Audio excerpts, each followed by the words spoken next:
I'm Dr. Wendy Lee White, licensed naturopathic doctor, nutritionist, and educator, and I offer these weekly webinars as a source for you to be able to learn what choices exist in your world, to be able to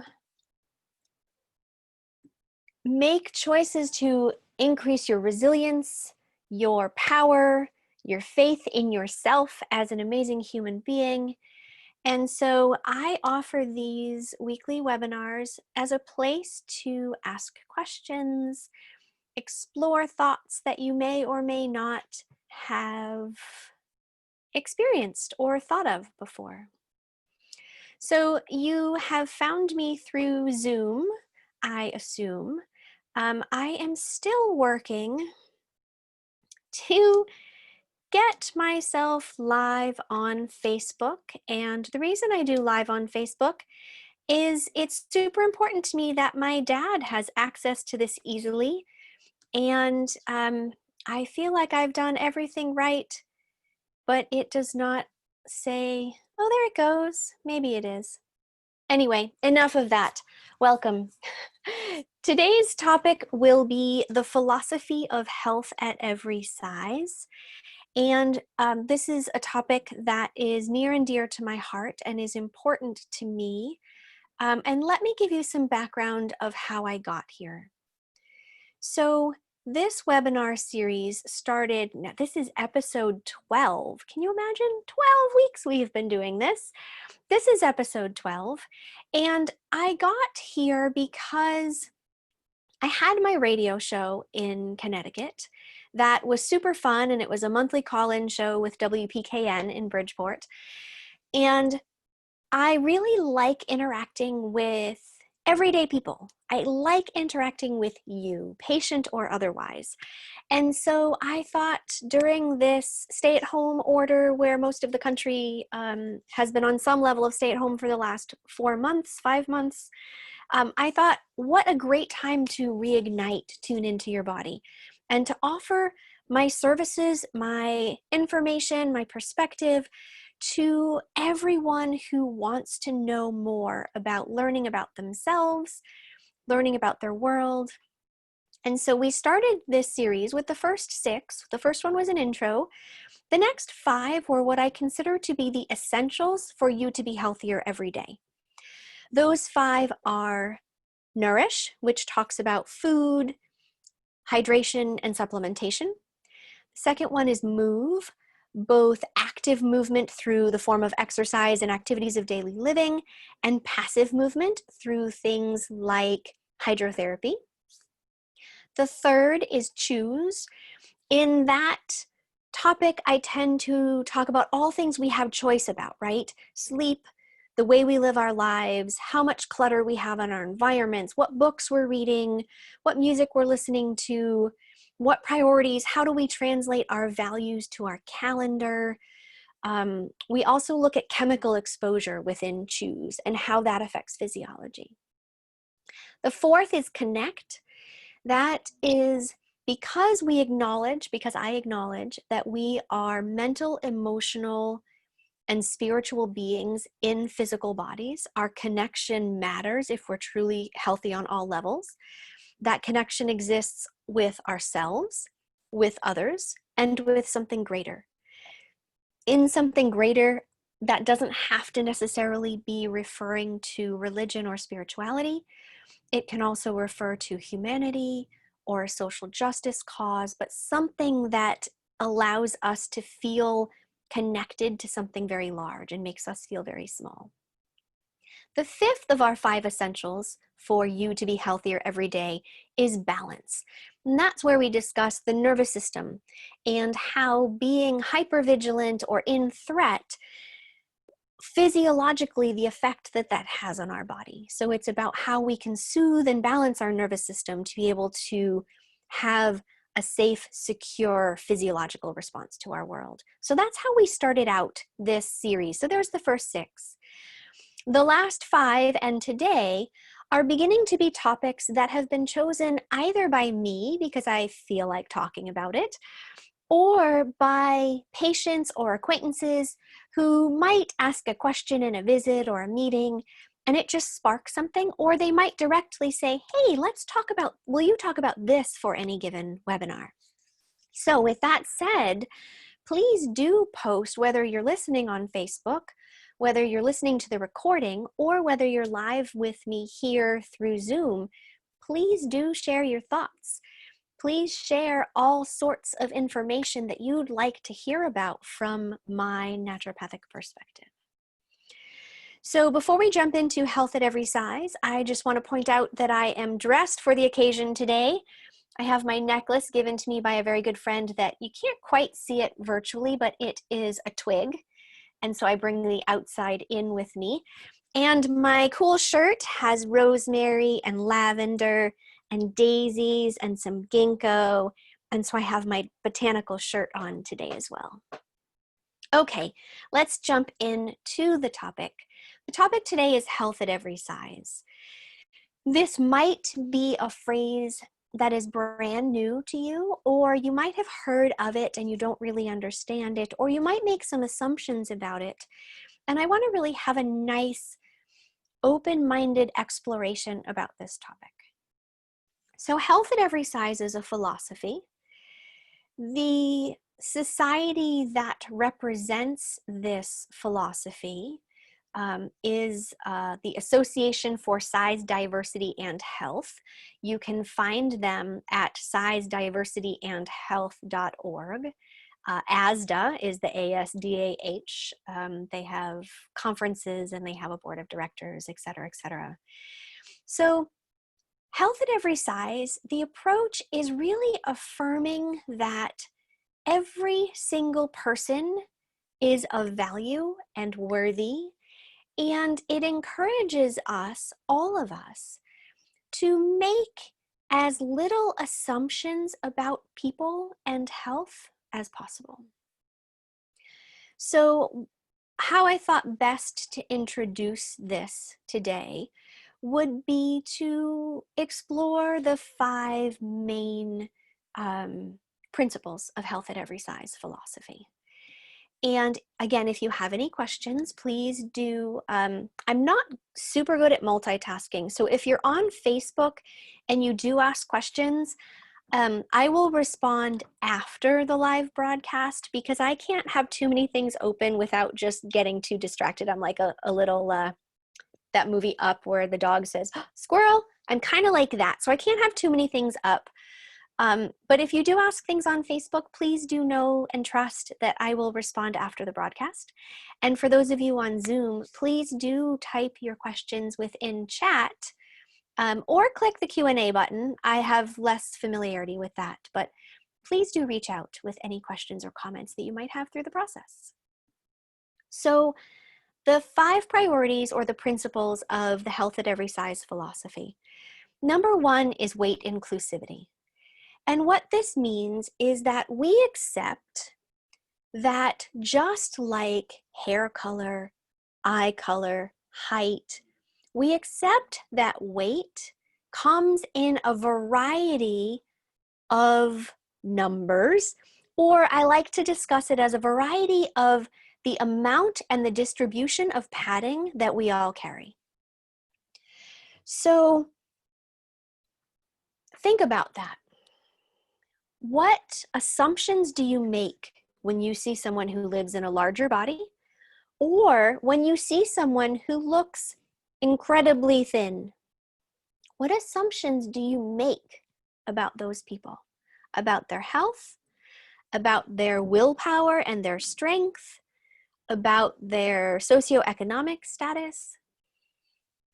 So here, this first principle of health at every size is that weight inclusivity, that we accept that there's an inherent diversity of body shapes and sizes, the amount and distribution of padding, and we really reject the idea that we can make assumptions or pathologize specific weights.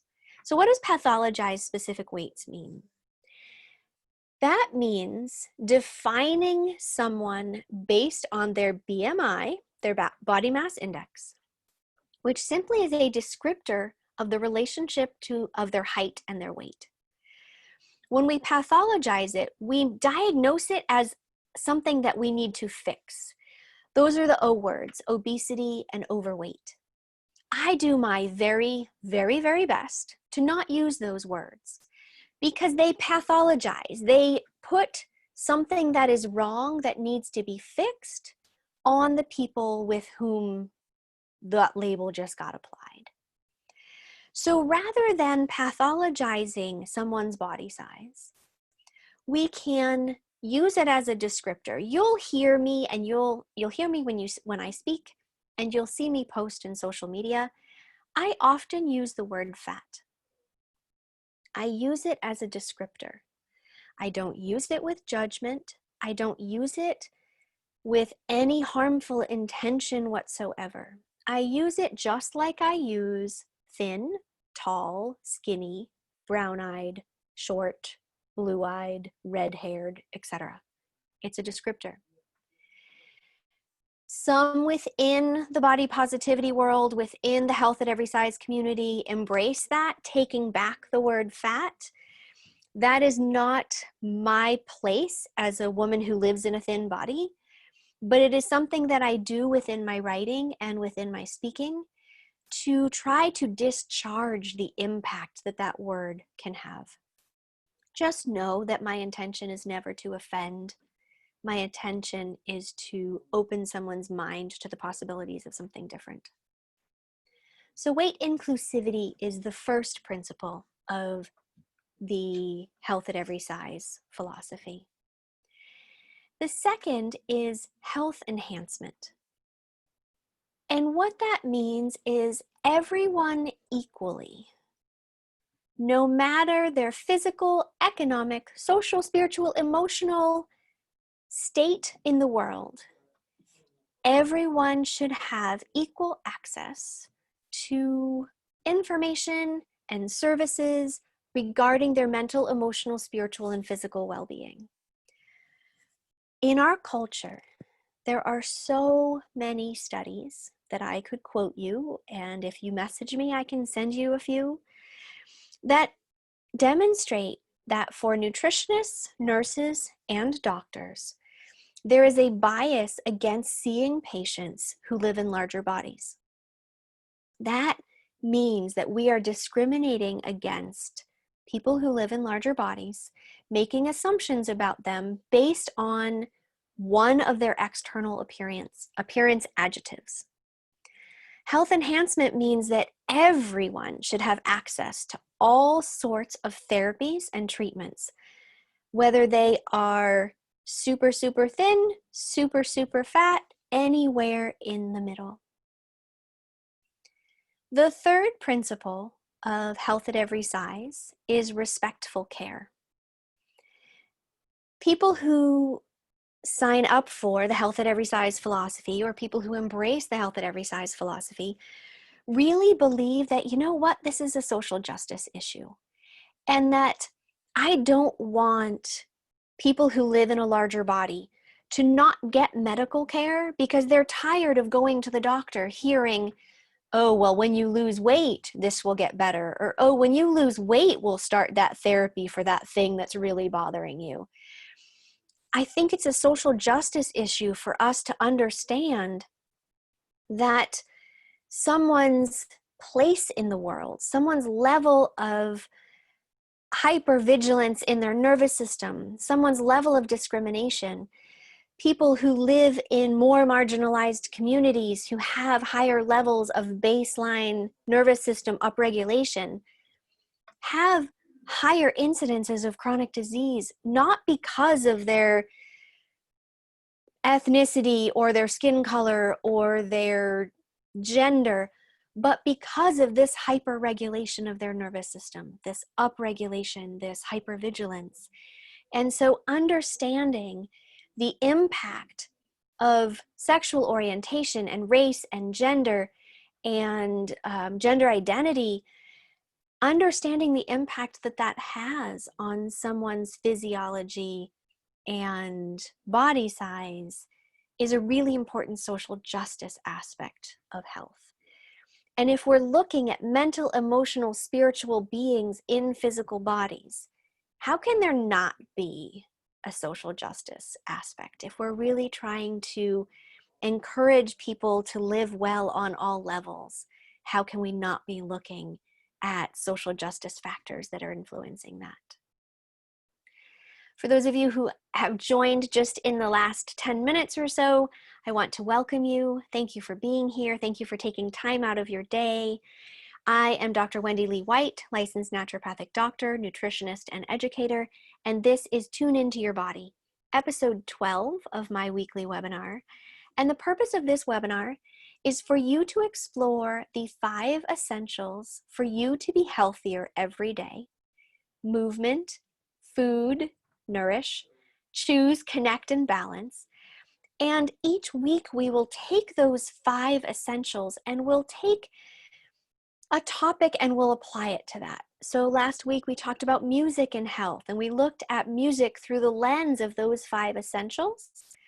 So each week will be a different topic of my choosing, of my patients choosing, of my business networking members choosing. And so if there's something that you'd like to hear my naturopathic perspective on, please do message me through Instagram or Facebook, or post in the chat so that you can hear a 30-minute webinar talk about the topic of your choice. So today we are talking about health at every size. This is a philosophy. If you want more information, you can go to the Association for Size, Diversity, and Health, sizediversityandhealth.org. ASDA is the organization that runs annual conferences for the health at every size approach. So today, we're exploring the health at every size principles. And as we explore the principles, you'll hear me bring in my 5 essentials. So the nourish, the move, the choose, the connect, the balance. So the first principle was weight inclusivity. That is the acknowledgement that we all have biodiversity, that we all, just like we have different eye colors and hair colors, we have a different amount of padding and a different distribution of that padding within our bodies. That is a natural variation. For those of you who this intrigues, go to YouTube and search for Poodle Science. It is a video that was created, I believe it was created by ASDA, the Size, Diversity, and Health Organization. And it discusses, and it gives you examples using the idea of dogs. It gives you an example of the biodiversity, how we as humans are not all meant to have the same amount and distribution of padding. We're meant to be, some of us more muscular, some of us more padded, some of us more thin and wiry. We're meant to have an inherent diversity in our body shape and size. That's weight inclusivity, principle 1. Principle 2 that we started with was health enhancement. Really understanding that socioeconomically, this is a social justice issue, and that we can all improve mental, emotional, spiritual, and physical aspects of humans by attending to individuals in their mental, emotional, spiritual, social, psychological, and physical needs. Principle 3 is respectful care. Respectful care acknowledges our biases, and that's where the social justice work and activism comes in. If you would like to explore your bias towards people who live in larger bodies, I suggest Googling the Harvard Implicit Bias Tests.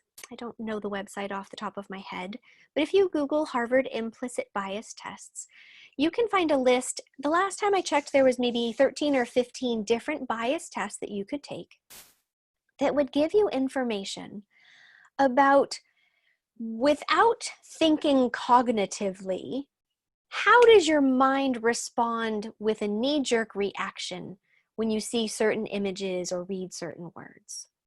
So in the Harvard Implicit Bias Test list, you'll see one, I don't know the exact title, it says something like weight bias.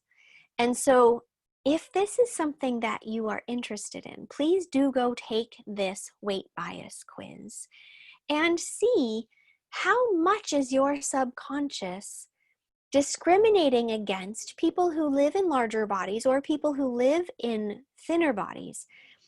What's your knee-jerk response? What are you thinking about these people that you may not be aware of, that might be subconscious, might be under your radar?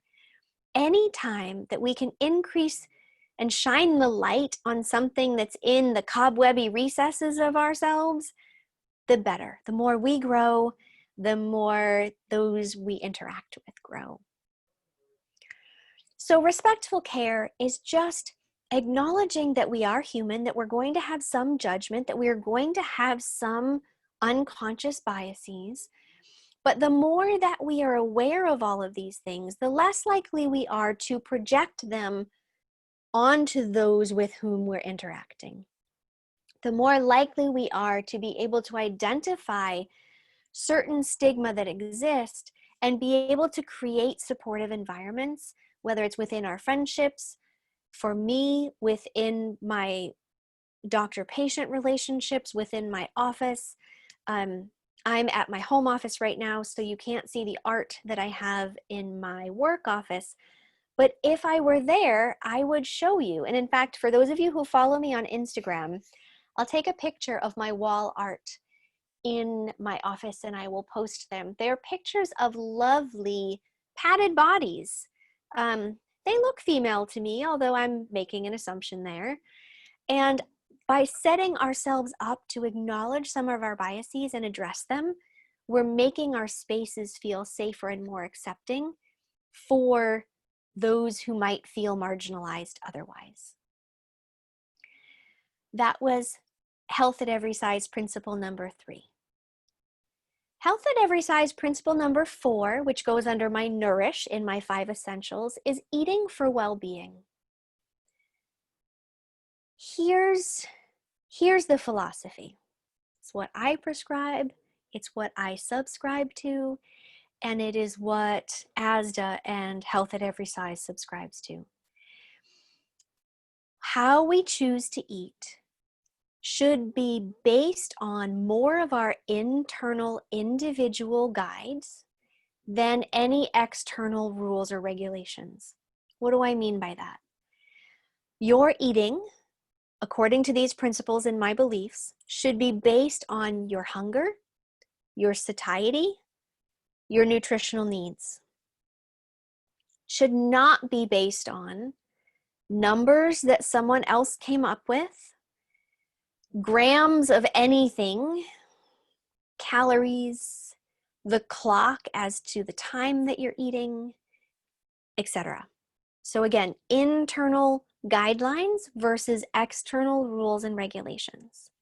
That's what eating for well-being refers to within the principles of Health at Every Size.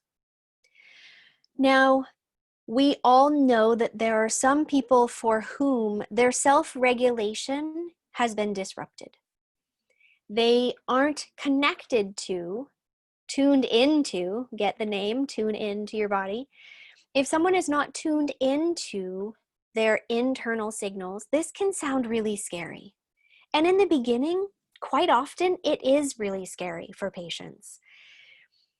They gradually will learn what their body feels like when they're kind of hungry, very hungry, incredibly too hungry. And they'll learn what their body feels like when they're a little bit full, pleasantly full, oh, way too full.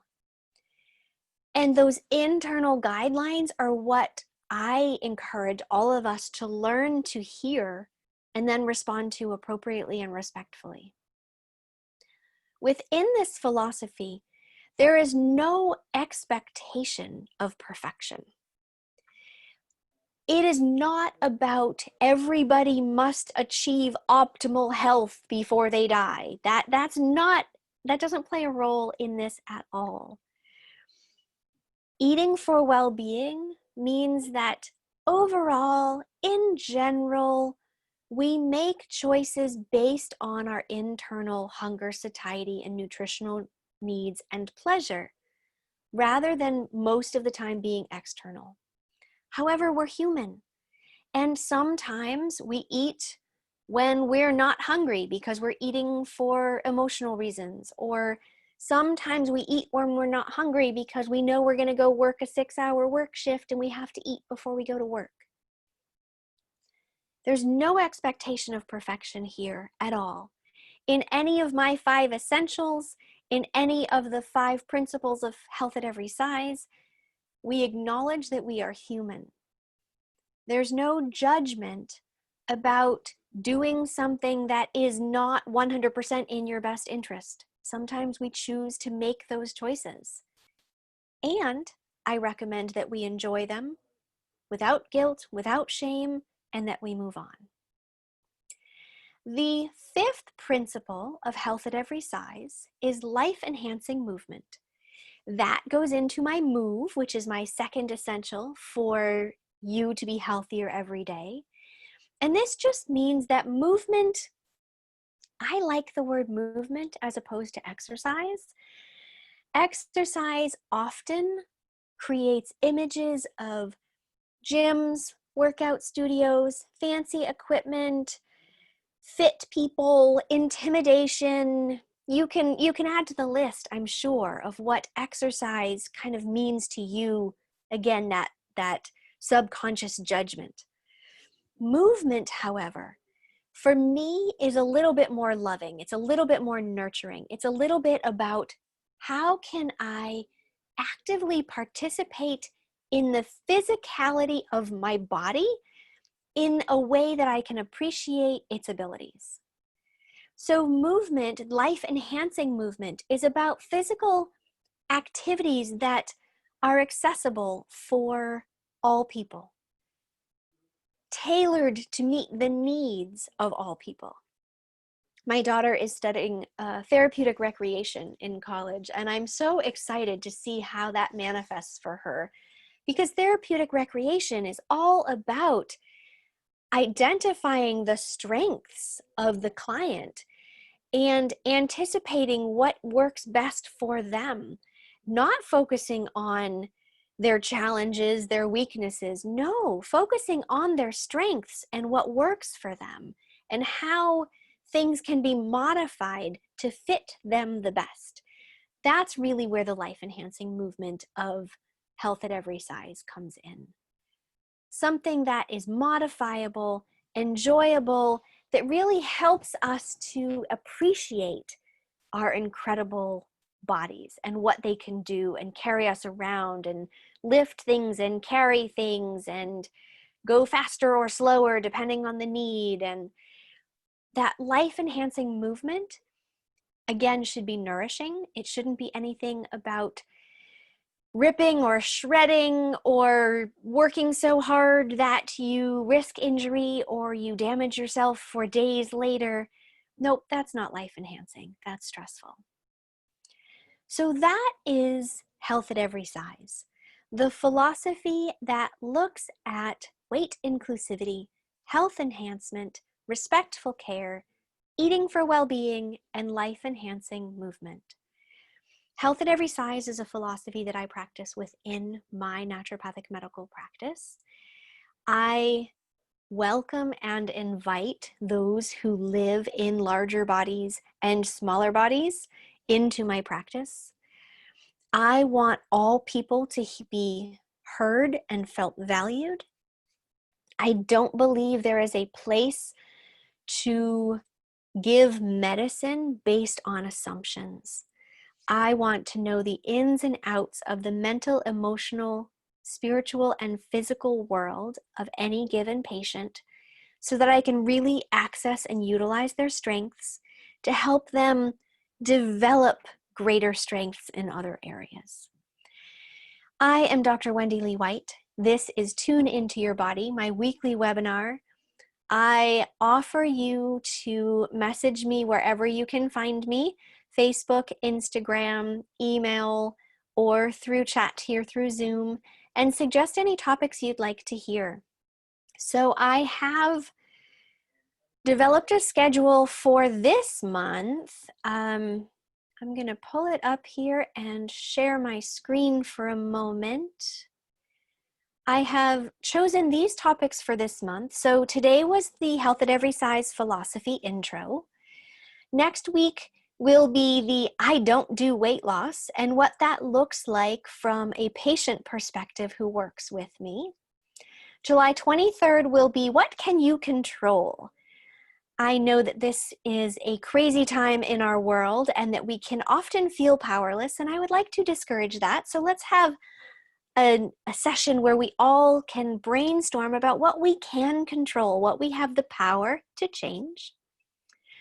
Then July 30th, that will be an emotional one for me because I think natural consequences with a question mark is a topic near and dear to my heart. And that's where we'll explore chronic disease and lots of kind of guilt and blame that come along with our culture and how we treat those who develop chronic diseases. So the last session of this month will be natural consequences. And as you can see on that, I just stopped my screen share, but as you can see there, I don't have schedule for August yet. So please do jump in and suggest something. A chronobiology and a biorhythm has been discussed, and I actually have a PowerPoint presentation already prepared on that topic. It was Scott who suggested that, and so I won't give you the PowerPoint presentation because that's not quite as fun, I think, although I might pop in a few slides about it because they're very illustrative. And I haven't given that talk in quite a while, but it is fascinating to talk about biorhythms and how we are seasonal and daily beings and how things vary according to those seasons and those days. So that will be coming up in August. All right, you have spent 32 minutes with me. Thank you very much for being here, and reach out to me with any suggestions. I hope that I see you in future weeks. You take care and have a lovely afternoon.